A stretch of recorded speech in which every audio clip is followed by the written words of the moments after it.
رسول اللہ صلی اللہ علیہ وسلم کا ارشاد مبارک ہے، الدنیا سجن المومن و جنت الکافر، دنیا مومن کے لیے قید خانہ اور کافر کے لیے جنت ہے۔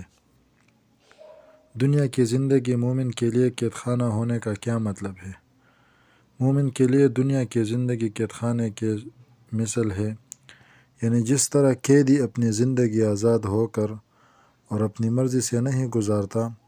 تو اسی طرح ایک مومن دنیا میں اپنی زندگی آزاد ہو کر اور اپنی مرضی سے نہیں گزارتا، بلکہ ہر معاملہ میں اللہ کے حکم کو سامنے رکھتا ہے۔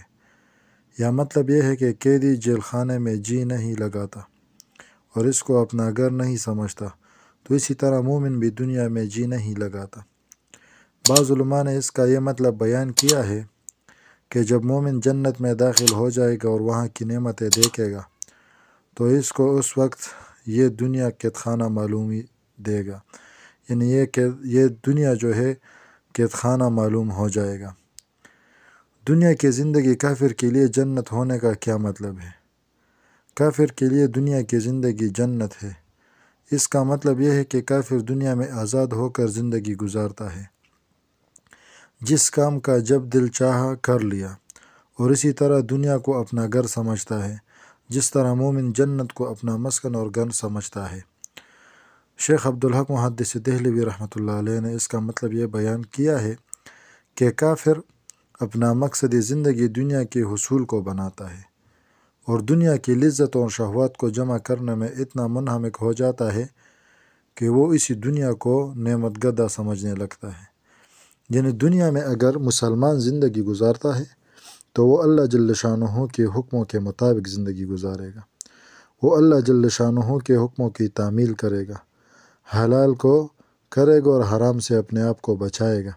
اور کافر ان سب چیزوں کا کچھ خیال نہیں رکھتا، جب چاہا اٹھا، جب چاہا سویا، اور اسی طرح جو جی چاہا کھایا اور جو جی نہیں چاہا تو نہیں کھایا۔ اور مسلمان ان سب میں جو ہے وہ دیکھے گا کہ کیا کھانا ہے اور کیا نہیں کھانا، کیا حلال ہے اور کیا حرام ہے۔ کافر حلال حرام کی تمیز نہیں کرتا، وہ بالکل جانوروں کی طرح شراب بھی پیتا ہے، خنزیر کی گوشت بھی کھاتا ہے، اور جو جتنی چیزیں بھی حرام ہے، یعنی اسلام میں جو چیزیں حرام ہے وہ سب وہ کھلے دل سے کرتا ہے، کیونکہ اس پر کوئی جو ہے